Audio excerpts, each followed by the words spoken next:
চট্টগ্রামের রাউজানে 200 বছরের ঐতিহ্যবাহী ক্ষেত্রপাল পূজা অনুষ্ঠিত হয়েছে। 14 এপ্রিল সোমবার সকাল থেকেই উপজেলার চিকদার ইউনিয়নের ক্ষেত্রপাল বিগ্রহ মন্দিরে ভিড় জমাতে থাকেন পুণ্যার্থীরা।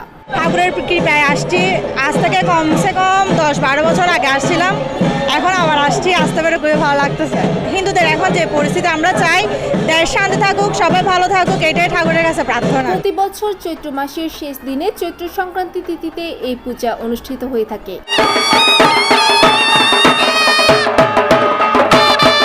পূজায় মনস্কামনা পূরণের আশায় দূর দূরান্ত থেকে ছুটে আসেন ভক্তরা। ভক্তদের মধ্যে অনেকে মানত করে কবুতর, ছাগল উন্মুক্ত করে দেন। পাশাপাশি সহস্রাধিক পশু বলিও হয় এ পূজায়। এই প্রতিষ্ঠানটা আজ থেকে 200 বছর মানে পুরানো প্রতিষ্ঠান। এখানে হিন্দু, মুসলমান, বৌদ্ধ, খ্রিস্টান বিশেষ করে এখানে মানত করে অনেক ফল পেয়েছে এবং পেয়ে আসছে। সে কারণেই এখানে লোক সমাগম হয়। আমরা দেখেছি ছোটোবেলা থেকেই এটা আরও অনেক বড় পরিসরে হতো। এখন বিভিন্ন জায়গায় মেলার একটা প্রসার হয়েছে, সে কারণে এখানে লোক সমাগম কম হচ্ছে, আগের থেকে একটু কম হচ্ছে। দূর দূরান্ত থেকে ভক্তরা আসছে। এখানে বলির ব্যবস্থা আছে, ছাগল এবং কবুতর ছেড়ে দেওয়া হচ্ছে।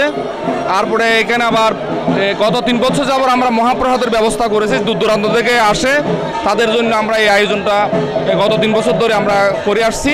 তো আমরা দূর দূরান্ত থেকে যারা আসে তাদের যাতে কোনো ধরনের অসুবিধা না হয় সেজন্য আমাদের নিরাপত্তার জন্য পর্যাপ্ত পুলিশের ব্যবস্থা রয়েছে, আমাদের ভলান্টিয়ার টিম রয়েছে। অনুষ্ঠানে দিনব্যাপী পূজা অর্চনার পাশাপাশি ঢাকের তালে ঠাকুরের আরাধনা, ভক্তদের মাঝে প্রসাদ বিতরণ করা হয়। এছাড়াও বিশাল এলাকা জুড়ে বসে চৈত্র সংক্রান্তি মেলা।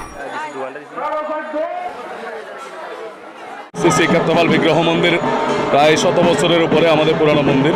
পাশে আমরা রাম ঠাকুরের মন্দির করেছি, প্রায় 20 বছরের মতো হচ্ছে। এবং মেলার মধ্যে আগত পুণ্যার্থীদের জন্য আমাদের যৌথ উদ্যোগে আমরা প্রসাদ বিতরণ করি ক্ষেত্রপাল এবং রাম ঠাকুর আশ্রমের উদ্যোগে।